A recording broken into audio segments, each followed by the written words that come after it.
Greetings everyone. Welcome back to Storytime Recaps. In this video, I'm going to recap one of the films from 2021, Intrusion.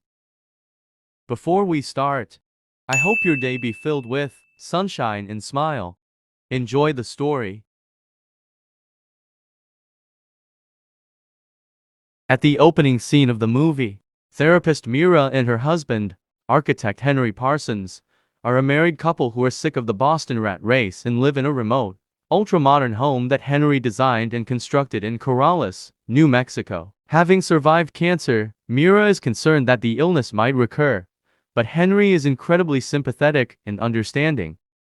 The couple discovers their home has been broken into and the living room completely destroyed one evening after returning from a date night. The only items taken are their cell phones, which they left behind so as not to cause any distractions on their date, and a laptop.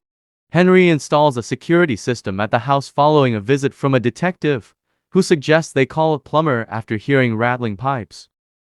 A few days later, strange noises in the house, like rattling pipes, wake Mira in the middle of the night. She tries the lights, but they don't function. When Henry goes outside to inspect the generator, he discovers that it has been broken. He discovers the intruders have returned when he notices flashlight beams coming through the house's windows. He rushes back inside and discovers Mira gagged and restrained in the bedroom. When he lets her go, they attempt to flee, but men in masks are pursuing them. After Henry finds a gun concealed throughout the house, the couple takes off upstairs.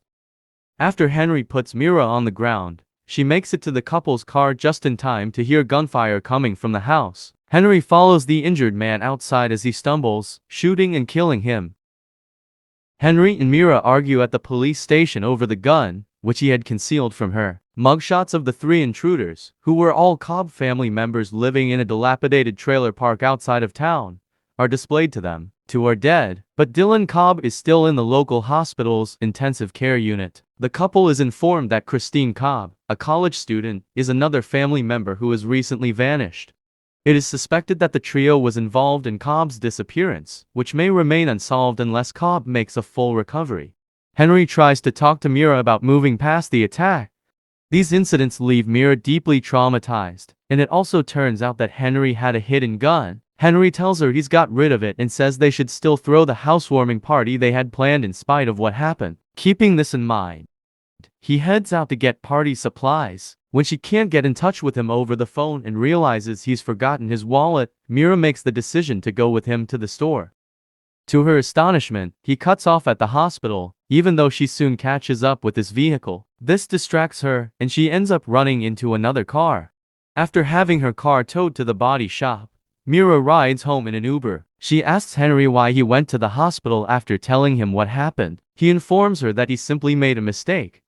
Mira uses Henry's car to get to work because her own is broken. She meets the case's lead detective in the parking lot. He informs her that the case is now closed because the lone intruder has passed away. The man passed away the same evening that Mira accompanied Henry to the hospital as well.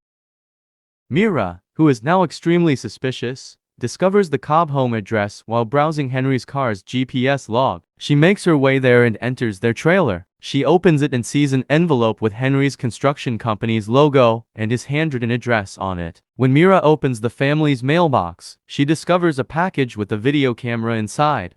A neighbor approaches her, accusing her of snooping after claiming to have seen her car there a few days prior. Grabbing the package, he slams it against the wall. Taking the package, Mira walks out.